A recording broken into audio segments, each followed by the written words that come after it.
क्या आपने कभी लोगों को ये कहते सुना है कि यदि जीवन में आर्थिक रूप से सफल होना चाहते हैं तो आपके पास अपना खुद का एक बिजनेस होना जरूरी है।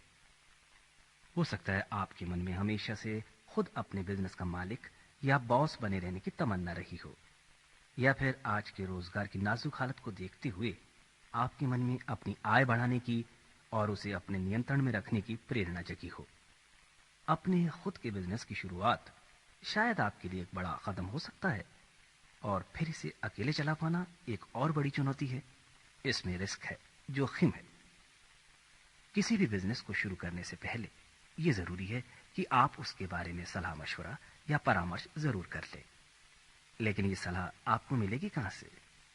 क्या आप उस बिजनेस के बारे में अपने दोस्तों, घर वालों या रिश्तेदारों से पूछताछ करेंगे जिन्हें उस बिजनेस की कोई विशेष जानकारी या खास तजुर्बा नहीं है? और या फिर आप उस क्षेत्र के किसी एक्सपर्ट की राय जानना चाहेंगे? यदि आप एक एक्सपर्ट की बातें सुनना चाहेंगे तो ये टेप आपके लिए है। इसमें आप फाइनेंशियल प्लानिंग की दुनिया के सर्वाधिक योग्य व्यक्तियों में से एक माननीय जॉन सेस्टीना की बातें सुनेंगे। जॉन सेस्टीना पिछले 25 सालों से एक फाइनेंशियल प्लानर अर्थात एक अर्थ नियोजक के रूप में कार्यरत हैं। अर्थ नियोजन की पुस्तकों में भी इनका नाम बड़े सम्मान से लिया जाता है। जॉन ने बर्नमार्क, पेंसिल्वानिया से फाइनेंशियल सर्विसेज में मास्टर्स डिग्री प्राप्त की। आजकल वे ओहायो स्टेट यूनिवर्सिटी में फाइनेंशियल प्लानिंग एंड मैनेजमेंट का कोर्स पढ़ा रहे हैं। वे जॉन सेस्टीना एंड कंपनी के प्रेसिडेंट हैं। उनकी ये फर्म व्यावसायिक रूप से व्यक्तिगत अर्थ नियोजन के क्षेत्र में कार्यरत है, और इस फर्म की विशेषता ये है कि ये केवल फीस के आधार पर ही चल रही है, जबकि इस क्षेत्र में पहले कमीशन के आधार पर काम होता था। यूं कहिए कि केवल फीस लेकर काम करने वाली आर्थिक नियोजन की संस्था के वे जन्मदाता हैं। जॉन सेस्टीना की व्यावसायिक उपलब्धियों में उनकी शुरुआत सर्टिफाइड फाइनेंशियल प्लानर के रूप में हुई। फिर उन्हें चार्टर्ड फाइनेंशियल कंसल्टेंट का सम्मान प्राप्त हुआ, और इसके बाद उन्हें financial planner of the year की पदवी से सम्मानित किया गया। वे society of independent financial advisers के सदस्य हैं और national association of personal finance advisers के को फाउंडर भी हैं। उन्हें फाइनेंशियल एडवाइजर सर्विस जैसी प्रतिष्ठित संस्था तथा registry of financial planning practitioners में विशेष रूप से शामिल किया गया है। वे institute of certified financial planner और इंटरनेशनल फाइनेंशियल प्लानिंग के कार्यक्रमों में सक्रिय रूप से भाग भी लेते हैं। वे अपने जन्म स्थान कोलंबस, ओहायो से नियमित रूप से अर्थ नियोजन के विषयों पर साप्ताहिक रेडियो कार्यक्रम भी पेश करते हैं। वे व्यक्तिगत अर्थ नियोजन विषय पर बिजनेस वीक कॉन्फ्रेंस के नियमित वक्ता भी हैं। जॉन सेस्टीना ने फाइनेंस प्लानिंग के विषय पर 3 पुस्तकें लिखी हैं, जिनके नाम हैं the complete guide to professional incorporation, managing to be wealthy और the only financial planning how to make it work for you. कई जाने माने प्रतिष्ठित प्रकाशक जैसे Wall Street Journal, changing times, USA today, Newsweek और इसके अलावा कई आर्थिक पत्र पत्रिकाएं नियमित रूप से इनसे परामर्श लेती हैं और विशेष रूप से इनका उल्लेख भी करती हैं। आज अगर आपकी कोई आकांक्षाएं नहीं होती तो आप इस मीटिंग में शायद नहीं आते। मैं जानता हूं आप बिना किसी मकसद या मतलब से अपना काम छोड़ छाड़ कर यूं ही यहां घूमने नहीं आए हैं। आपको सफलता में रुचि है, आप सफलता चाहते हैं, अपने परिवार के साथ रहना चाहते हैं, अधिक धन कमाना चाहते हैं, रिटायरमेंट और शिक्षण के विषय में चिंतित हैं, परेशान हैं। फिर भी आपने समय निकालकर इस प्रस्तुतिकरण को सुनने का सुयोग बना ही लिया। शायद आप इसको अच्छी तरह समझ गए और शायद नहीं भी समझ पाए, लेकिन ये तो निश्चित है कि आप कुछ नया जरूर खोज रहे हैं। आप कॉर्पोरेट जगत में होने वाली छटनी के बारे में तो अवश्य जानकारी पा चुके होंगे।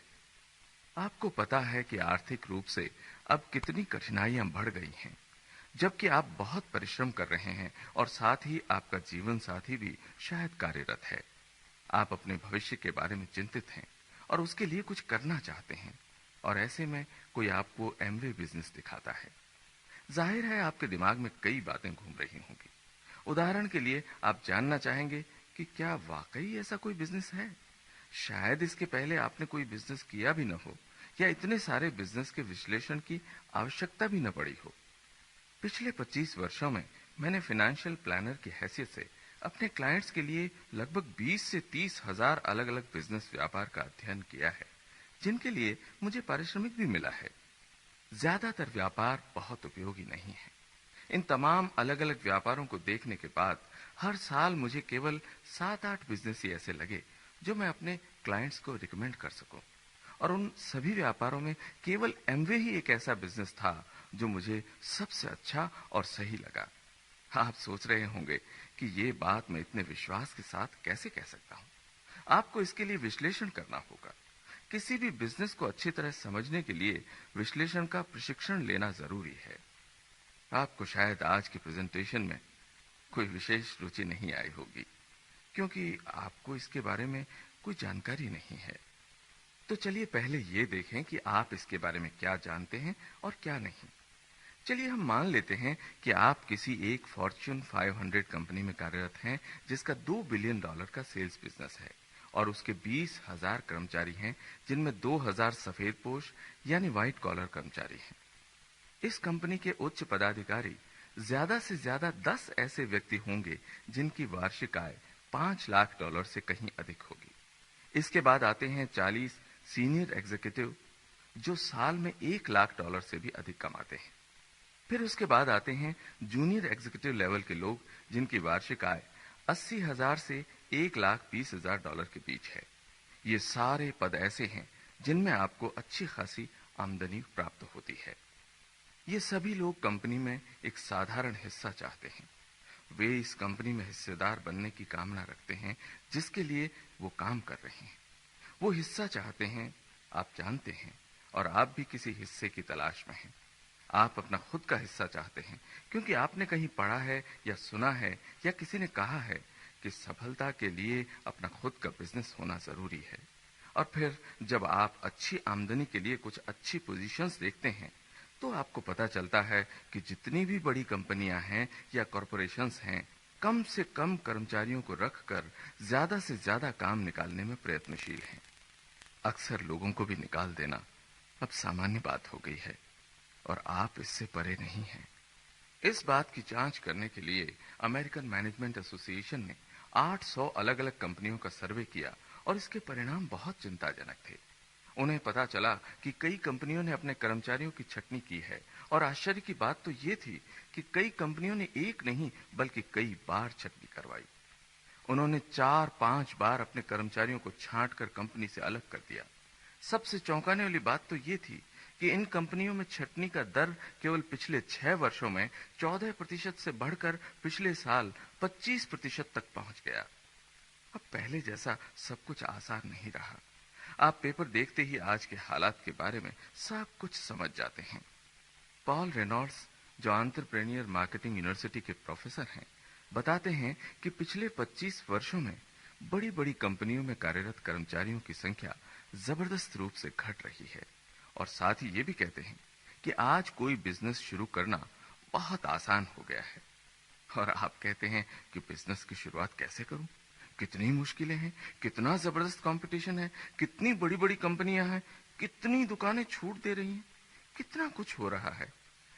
और ऐसे में कुछ लोग ये कह रहे हैं कि बिजनेस का एक नया दौर आ रहा है।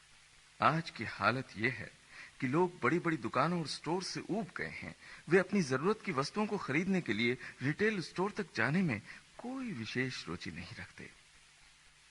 टॉम पीटर्स अपनी पुस्तक लिबरेशन मैनेजमेंट एक्सेट्रा के माध्यम से कहते हैं कि 90 के दशक में कॉरपोरेट क्षेत्र में काफी परिवर्तन आएगा।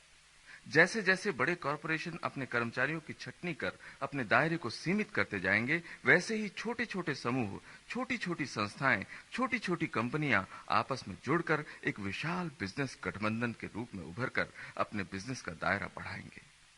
बड़े कॉरपोरेशन की छटनी से वास्तव में होता क्या है? वास्तव में बड़ी कंपनियों में छटनी के बाद भी सामग्री की आवश्यकता वही होती है। उत्पादन की आवश्यकता भी उतनी ही होती है जितनी छटनी से पहले थी। तो फिर कम से कम कर्मचारियों के साथ ये सब कैसे संभव हो पाता है?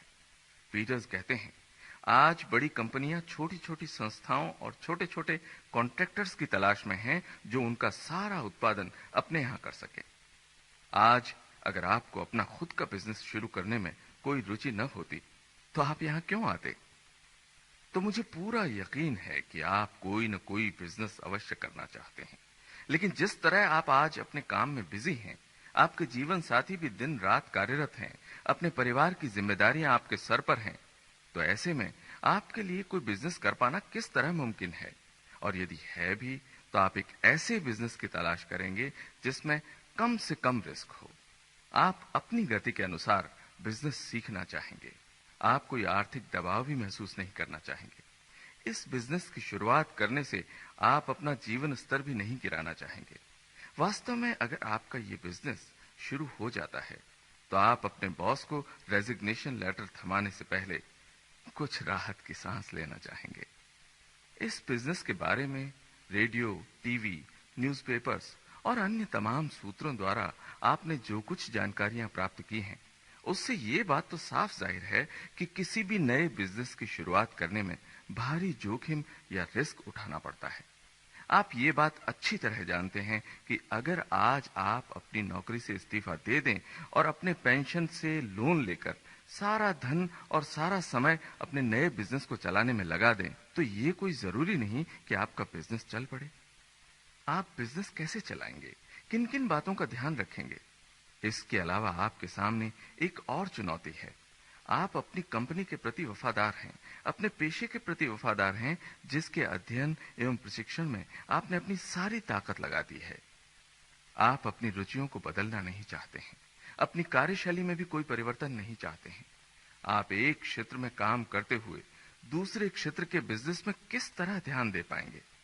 इसका मतलब यह है, यदि आप अपने काम के साथ साथ कोई बिजनेस शुरू करेंगे, तो आपकी नौकरी जरूर खतरे में पड़ सकती है। यदि आप अपने बिजनेस पर ध्यान नहीं देंगे, तो हो सकता है आपके अंदर रुचियों के विरोधाभास से आपसी संघर्ष होने लगे।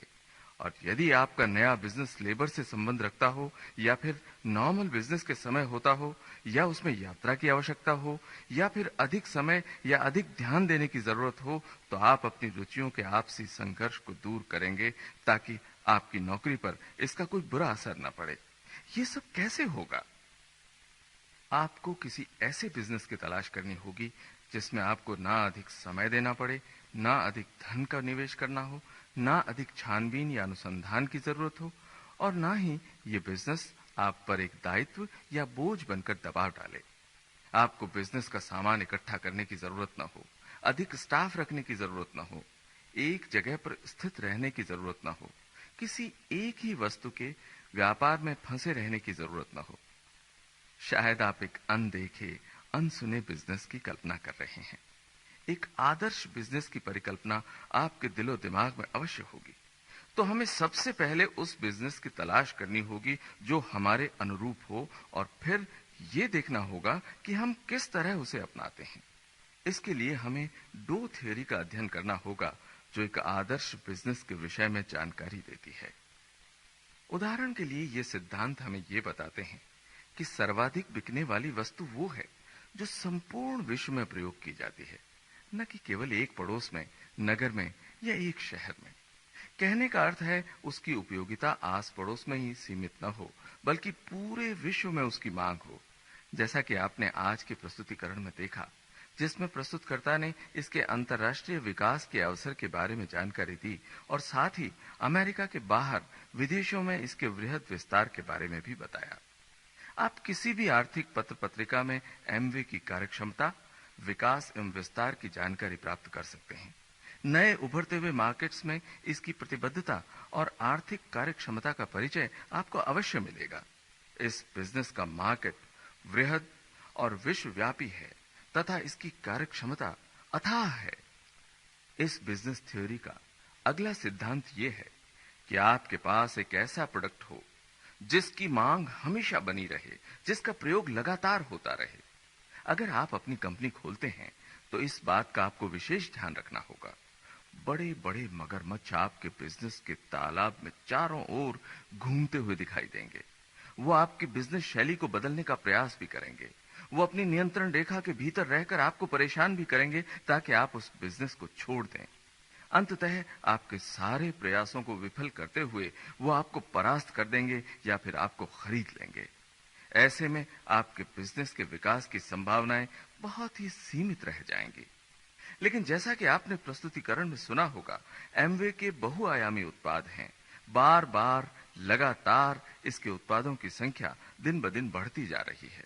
12 साल पहले जब हम इस बिजनेस में आए थे तो ये सोप बिजनेस कहलाता था, लेकिन आज न जाने इसके कितने अलग अलग उत्पाद और सुविधाएं हैं जिनके बारे में मैं खुद भी नहीं जानता।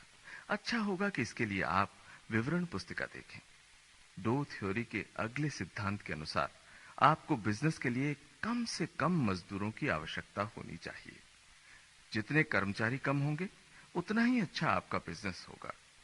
जब मैंने पहली बार एमवे सुअवसर को देखा तो मुझे इस बात से बड़ी उत्तेजना मिली कि इसमें न तो कोई पार्टनर है और न ही कोई कर्मचारी। यदि आपने खुद का कोई रोजगार नहीं किया है तो शायद आप इस बात को अच्छी तरह न समझ पाएं, और यदि आप भविष्य में एमवे या कोई अन्य बिजनेस भी करें तो मेरी बातों की सराहना अवश्य करेंगे। एमवे सुअवसर में लेबर की कोई विशेष आवश्यकता नहीं है। इसे तो आप अपने जीवन साथी के साथ, यदि वो जीवन के हर काम में साथ दे और यदि न भी दे तो भी अपनी समर्थक टीम के साथ पूरा कर सकते हैं।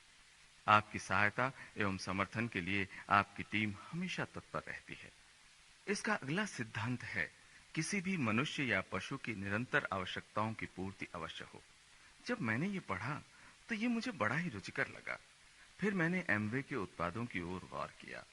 हम इंसानों की खाद्य सामग्री बेचते हैं, कुत्तों की खाद्य सामग्री बेचते हैं, हम कॉस्मेटिक्स और प्रसाधन सामग्री बेचते हैं, हम ऑटोमोबाइल्स बेचते हैं, तेल बेचते हैं और इसके अलावा न जाने कितने प्रोडक्ट एमवे आपके घर तक पहुंचाती है। मैंने जब इस बिजनेस प्रणाली का अध्ययन किया और जब इसकी कार्यक्षमता को समझा तो मैंने ये देखा कि कई लोगों को ये बड़ा अजीब लगता था कि हम साबुन के बिजनेस में हैं।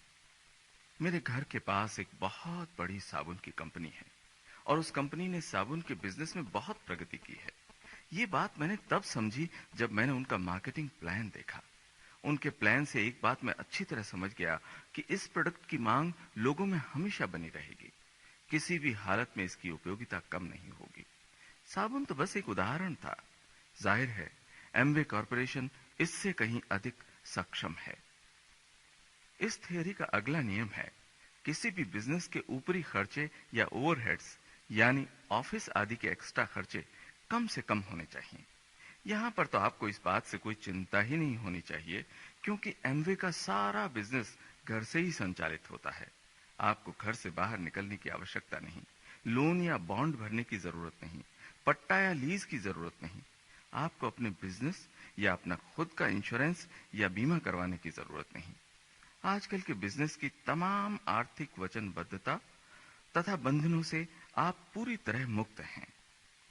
डो बिजनेस सिद्धांत का अगला नियम है, आपका उत्पाद ऐसा हो जिसे आपके कॉम्पिटिटर या प्रतिद्वंदी नकल न कर सकें और न ही उसे अपने यहां बना सकें। इसका मतलब है आपका अपना उत्पाद ओरिजिनल हो। क्या एमवे अपने उत्पादों का निर्माण स्वयं करती है? जी हाँ, एमवे के सारे प्रोडक्ट ओरिजिनल हैं, जिनका उत्पादन एमवे खुद करती है। एमवे का SA8 उत्पाद आज दुनिया के बेहतरीन डिटर्जेंट उत्पादों में से है, और इसके अलावा जो भी उत्पाद एमवे स्वयं निर्मित करती है उसकी सर्वोच्च गुणवत्ता के बारे में तो कोई प्रश्न ही नहीं उठता। इस बिजनेस का एक विशेष गुण है जो और किसी बिजनेस में नहीं है, और वो है इसका मार्केटिंग प्लान, जो किसी के लिए भी नकल कर पाना असंभव है। मैंने हजारों मल्टी लेवल कंपनियों को बड़े करीब से देखा है, क्योंकि यही मेरा काम है, लेकिन उनमें से एक में भी वो बात नहीं देखी जो इसमें है, और वो अद्वितीय है। वो है एमवे कंसेप्ट, यानी हमारी संकल्पना या हमारी विचारधारा। जब आप एमवे बिजनेस को करीब से देखते हैं तब आपको इसकी पर्यावरण सुरक्षा की नीति के बारे में ज्ञान होता है। हम आज पर्यावरण और उसकी सुरक्षा के बारे में बातें सुन रहे हैं, लेकिन कई वर्ष पहले ही एमवे के मालिक पर्यावरण सुरक्षा के लिए वचनबद्ध हो गए, और शायद इसी का परिणाम है कि संयुक्त राष्ट्र संघ ने एमवे कॉरपोरेशन को पर्यावरण सुरक्षा के लिए स्वर्ण पदक प्रदान किया। मैं समझता हूं इस बिजनेस के अनूठेपन का कारण ये भी है कि इसकी शुरुआत इसी मकसद से की गई है कि लोगों को ईमानदारी से इस बिजनेस से लाभ मिल सके, ताकि वो एक बेहतर जीवन जी सकें। वैसे तो आजकल यहाँ कई ऐसी योजनाएं चल रही हैं जो आपको रातों रात धनवान बना देने की बात करती हैं। हम ऐसी योजनाओं में बिल्कुल विश्वास नहीं रखते, क्योंकि हमें पता है कि धन कहाँ कहाँ खर्च होता है और कहाँ कहाँ बचाया जा सकता है। आज उत्पादन के क्षेत्र में धन बचाया जा सकता है, और मैं एमवे की उत्पादन क्षमता को देख चुका हूं। इनकी कार्य क्षमता अविश्वसनीय है। रिच डेवॉस, देव और एंडल की दार्शनिक दृष्टि ने इस बिजनेस को अद्वितीय बना दिया है। उनका मानना है कि यदि आप किसी की मदद करते हैं तो आपकी मदद भी कोई अवश्य करेगा, और यही सिलसिला आपकी लाइन ऑफ स्पॉन्सरशिप यानी प्रायोजक कड़ी के साथ जारी रहता है। ये बिजनेस बेजोड़ है। इसकी कार्यप्रणाली या इसकी वितरण प्रणाली या बिजनेस कॉन्सेप्ट या इसकी बिजनेस फिलॉसफी किसी चीज की नकल नहीं की जा सकती। ये रिच डेवॉस, देव और एंडल की अनूठी फिलॉसफी है, जिसमें वे आपको सफल देखना चाहते हैं। ये दर्शन तब तक सफल नहीं होगा जब तक आप दूसरों की सफलता की कामना न करें। इसके अलावा जो लोग भी इस तरह का व्यापार कर रहे हैं, वो केवल एमवे की झूठी नकल करने में लगे हैं।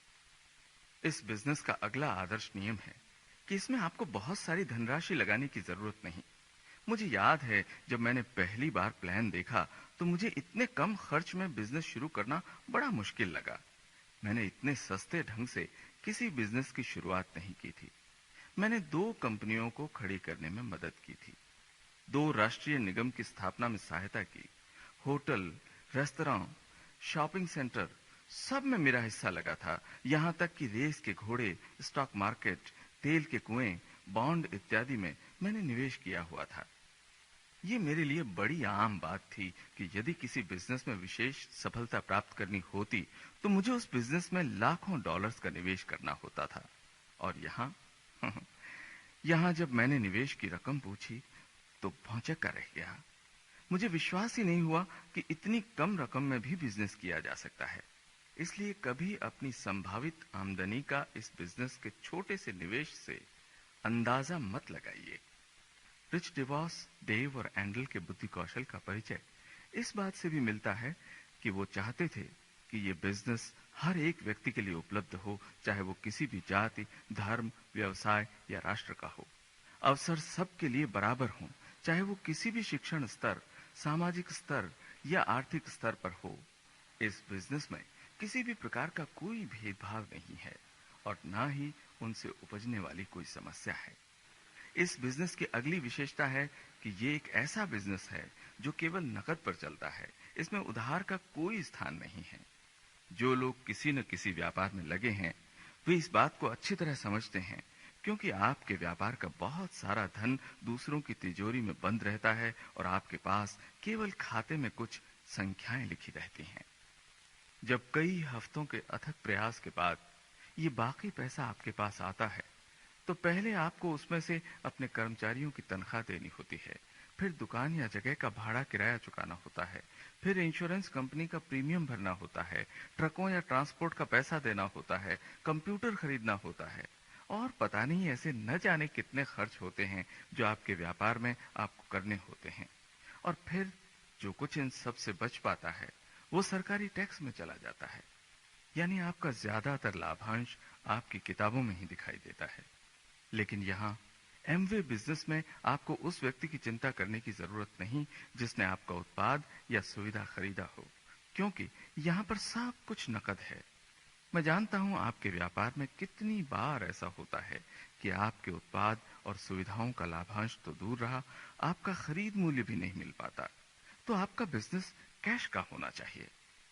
आपके बिजनेस का अगला आदर्श नियम है कि आपका बिजनेस सरकारी और औद्योगिक नियमों से परे हो। इसमें कोई कानूनी अड़चन या कोई रुकावट न हो। सौभाग्य से एमवे एक सुव्यवस्थित एवं नियंत्रित बिजनेस है। सौभाग्य से मैं इसलिए कह रहा हूं कि यदि आप अपना होमवर्क अच्छी तरह करेंगे तो आपको पता चलेगा कि एमवे ने ही एक अस्त-व्यस्त और अनियंत्रित ढंग से हो रहे व्यापार को नियंत्रित किया है और इस बिजनेस को सही दिशा देने की कोशिश की है। आज मुझे एमवे बिजनेस की प्रभावकारी कार्यप्रणाली को देखते हुए कभी किसी वकील या कानूनी सलाह की कोई जरूरत नहीं पड़ी। एक आर्थिक नियोजक की हैसियत से वकीलों के साथ हमेशा से मेरा वास्ता रहा है। मैं लोगों को अलग अलग बिजनेस की सलाह देता रहता हूँ, और यहाँ मुझे इस बात का ख्याल भी रखना पड़ता है कि कहीं मेरी कही गई कोई बात मुझे जेल न पहुंचा दे। सौभाग्य से एमवे स्वयं वकीलों तथा कोर्ट कचहरी के मामले निपटाती है, इसलिए मुझे इन पर कोई खर्च नहीं करना पड़ता है। अगली अहम बात जो हर आदर्श बिजनेस में होनी चाहिए वो है स्थानांतरण की क्षमता, यानी आपका बिजनेस एक जगह से दूसरी जगह ले जाया जा सके। मुझे इस बात की विशेष खुशी है, मैं आज दुनिया के किसी भी कोने में बैठे बैठे अपना बिजनेस चला सकता हूँ। मुझे न तो किसी ट्रक की जरूरत है, न 10,000 स्क्वायर फीट के ऑफिस या गोडाउन की। मैं यहीं कोलोराडो के रेस्टोरेंट में बैठे बैठे एक कॉकटेल नैपकिन पर भी अपने बिजनेस की बातचीत कर सकता हूँ। मुझे अपना पूरा प्रेजेंटेशन देने की जरूरत नहीं, कोई स्टाफ मीटिंग करने की जरूरत नहीं। ये एक सरल बिजनेस है, लेकिन आप इसकी सरलता पर न जाएं, क्योंकि जब आप अपना होमवर्क करेंगे तो आपको पता चल जाएगा कि शुरू में हर अच्छी चीज सरल लगती है, लेकिन उतनी सरल नहीं होती जितनी लगती है। फिर भी आप जब चाहें जाएं, जब चाहें बिजनेस करें, कोई बंदिश नहीं है। और आखिर में एक और विशेषता इस बिजनेस की ये है कि आप हमेशा मानसिक तथा भावनात्मक रूप से चुस्त रहेंगे। विशेषकर मेरे लिए तो ये एक भावनात्मक चुनौती है। आप में से कई लोग पहले से ही अपने क्षेत्र में सफलता प्राप्त कर चुके हैं। जब मैंने पहली बार इस बिजनेस के प्रस्तुतिकरण को सुना तो मुझे इसके लाभांश की रकम को सुनकर बड़ी हंसी आई। मुझे इतनी कम रकम में कोई दिलचस्पी नहीं थी। मैं ये समझ नहीं पाता था कि इतने कम पैसों में लोग घर कैसे चलाते हैं। इस बिजनेस से होने वाले धन लाभ ने मुझे इस बिजनेस की ओर आकृष्ट नहीं किया। कई बार लोग मुझसे पूछते हैं कि आप उस व्यक्ति को किस तरह बिजनेस बताते हैं जिसने दुनिया भर की सभी अच्छी अच्छी सुविधाएं प्राप्त कर ली हैं, जिसे धन की कोई कमी नहीं है और वो जीवन में सफल है। इसका जवाब बहुत आसान है। हर व्यक्ति को धन प्राप्ति के अलावा सम्मान प्राप्त करने की विशेष चाह होती है। उसे उससे भावनात्मक संतुष्टि मिलती है। यदि आप सफल हैं तो आप अपनी सफलता को विस्तृत करें, उसे और फैलाएं, लोगों में बांटें। मैंने अपने आर्थिक नियोजन के बिजनेस में अपनी ओर से काफी कुछ किया है। मैंने नेशनल लॉ ऑर्गेनाइजेशन का निर्माण किया, किताबें लिखी और कई ऐसी परियोजनाओं के साथ जुड़ा जिससे मुझे आत्मसंतुष्टि मिली। लोग अपनी सफलता को दूसरों में क्यों बांटेंगे? क्योंकि वो चाहते हैं कि उनके अनुभव से लोगों को सीख मिले, प्रेरणा मिले। आज मैं एमवे बिजनेस की और तमाम बिजनेस के साथ जब तुलना करता हूं तो मुझे ये दुनिया के सर्वश्रेष्ठ बिजनेस में से एक लगता है। यदि आपने इस बिजनेस को देखा है और यदि ये बिजनेस आपको सही ढंग से दिखाया गया है और यदि आप इस कैसेट को ध्यान से सुन रहे हैं तो कोई न कोई बात आपको अवश्य अच्छी लगी होगी। अब चूंकि मैं आपके सामने नहीं हूं, आपके पास नहीं हूं, तो ये नहीं बता सकता कि ऐसी कौन सी बात है जो आपके दिल को छू गई। इसके लिए आप अपना होमवर्क अच्छी तरह कर लें, अपने बारे में खोजबीन कर लें, अपनी स्थिति को अच्छी तरह पहचान लें। हो सकता है आपको इस बिजनेस का प्रस्तुतिकरण फिर देखना हो, कोई बात पूछनी हो, समझनी हो। मुझे पता है आप बुद्धिमान हैं, मैं भी अपने आप को यही समझता था, पर जब मैंने इसके प्रस्तुतिकरण को पहली बार सुना तो कुछ भी समझ नहीं आया। फिर मैं दूसरी और तीसरी बार बिजनेस प्रेजेंटेशन में शामिल हुआ तो मुझे थोड़ा थोड़ा ज्ञान हुआ कि आखिर ये बिजनेस है क्या।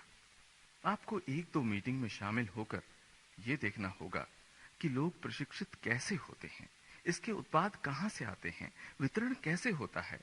आपके मन में इस तरह के तमाम प्रश्न उठते होंगे और आपको उनका जवाब खोजना जरूरी है। लेकिन मैं आपको यहाँ ये भी बता दूं कि कोई आपको अपने पास 10-12 घंटे बिठाकर आपके एक एक सवाल का जवाब नहीं देगा। इसे समझने में समय लगेगा, आपको इसे सीखने में अपने समय का निवेश करना होगा, मीटिंग में शामिल होना होगा, टेप सुनने होंगे, उत्पादों का प्रयोग कर उनकी जांच करनी होगी, प्रश्न करने होंगे, जवाब खोजने होंगे। बिजनेस के बारे में पता करने के लिए उन लोगों के बारे में जानकारी लेनी होगी जो इसमें संलग्न हैं। मेरा कहना है कि मैं अच्छे लोगों के साथ खराब बिजनेस संबंध रखना ज्यादा बेहतर समझता हूं बनिस्बत इसके कि मैं खराब लोगों के साथ अच्छे बिजनेस संबंध कायम करूं। यदि मैं आपकी जगह होता तो पहले उन लोगों का पता लगाता जो इस बिजनेस में सफलता प्राप्त कर रहे हैं, जिन्हें बिजनेस का सही तरीका मालूम है, और उनसे अपने सारे प्रश्नों के उत्तर मांगता।